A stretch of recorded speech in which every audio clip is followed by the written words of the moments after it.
Good morning. I am back today. So let's pull out our laptops and get to the part 1 guided practice. Yes. After he's done taking attendance, may I charge my laptop? I'm sorry, what was that? When he's done taking attendance, may I charge my laptop? Sure. Alright. You took attendance yet? Nope. What about my laptop?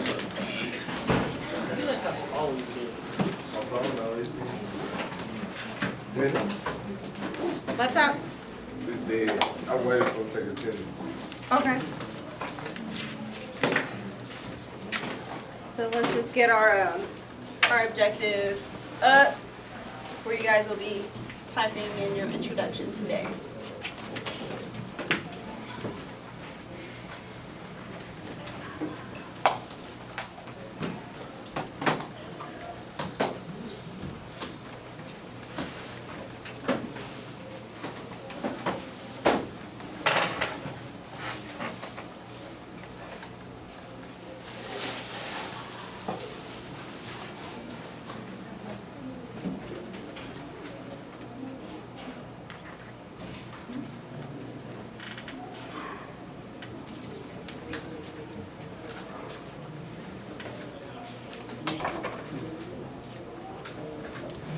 One 100% today. Alright. Okay. So today you will be writing the introduction of a persuasive essay using an anecdotal approach. Please use a template to help guide you in your writing. You may write an original work, but you are encouraged to use a template when provided. Please read and follow all information for part 1 carefully and consult the essay rubric provided. Okay, so today the focus is writing your introduction. Your goal should be to complete the introduction by the end of the day. So let's read the following quotation. Does everyone have it up? Okay.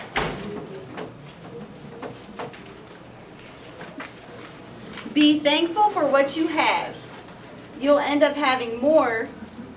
If you concentrate on what you don't have, you will never ever have enough.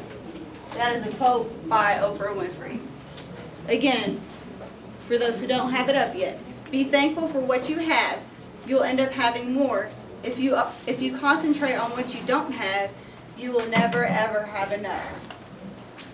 So, the objective is to write a persuasive essay using an anecdotal approach.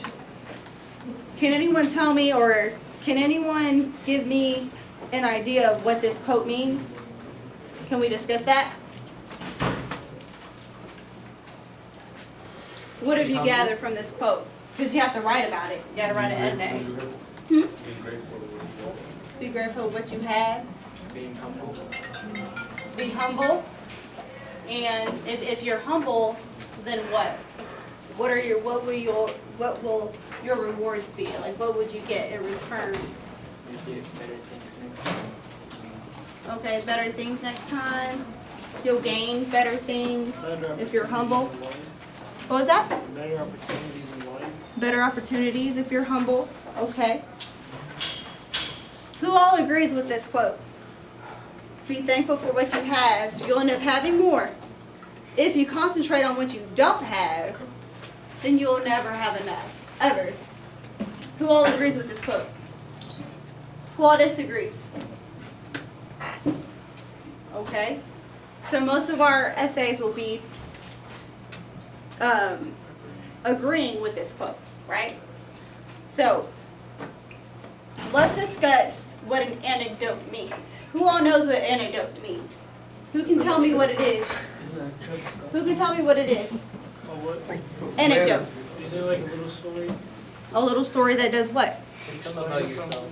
That what? Explain something or something like that. Okay, we need to discuss what that something is. So a story that does what? Does everyone have access to Google? Someone look up the word anecdote. Look up the definition and read it to the class. A short, amusing, or interesting story about a real incident or person. Okay, say it again so everyone can hear. A short, amusing, or interesting story about a real incident or person. Okay. So, like he said, a short, amusing, or interesting story about a real incident or person. Does everyone understand what it means? Anecdote? Or do we need more examples? Because what I just did when I asked the class if they knew what it meant, I said, you know what? No one knows. Let's pull out our laptops. Let's pull out our dictionaries. Pull up Google. Look it up. My English teacher in 10th grade did that for me. Every time someone didn't know a word or raised their hand and said, I didn't know something, he always said, let's pull out our dictionaries. We all got annoyed, but at least we knew what the word meant. That is an example of an anecdote. I just gave an example of a real life story that helped me, and then I'm sharing it with you. So, with this quote, if you agree with the quote, you want to think of an example, a real life example that you've experienced, and use that for your persuasive essay. Use it for your introduction. An attitude of gratitude brightens every situation. Think carefully about the situation.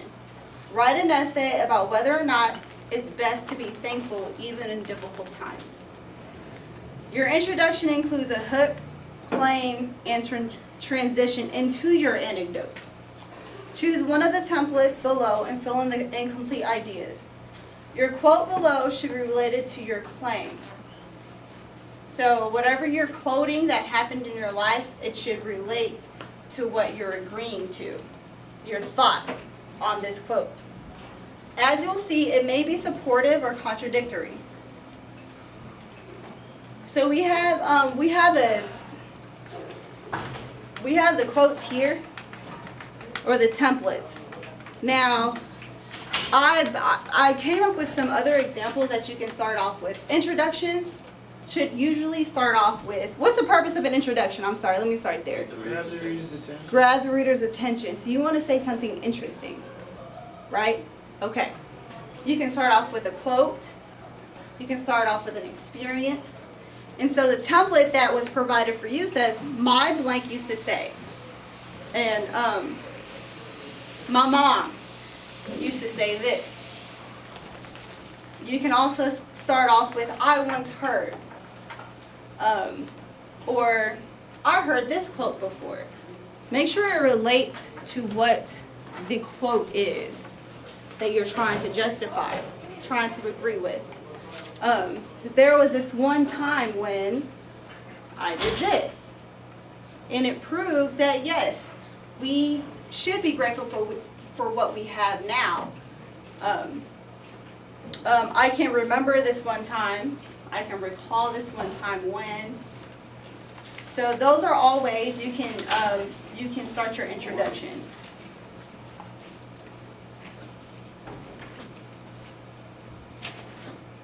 So, does anyone have any questions, need any help with starting off their introduction? Or do we need to discuss what the quote means some more so we can start off? Yes. You started with it like back in the day?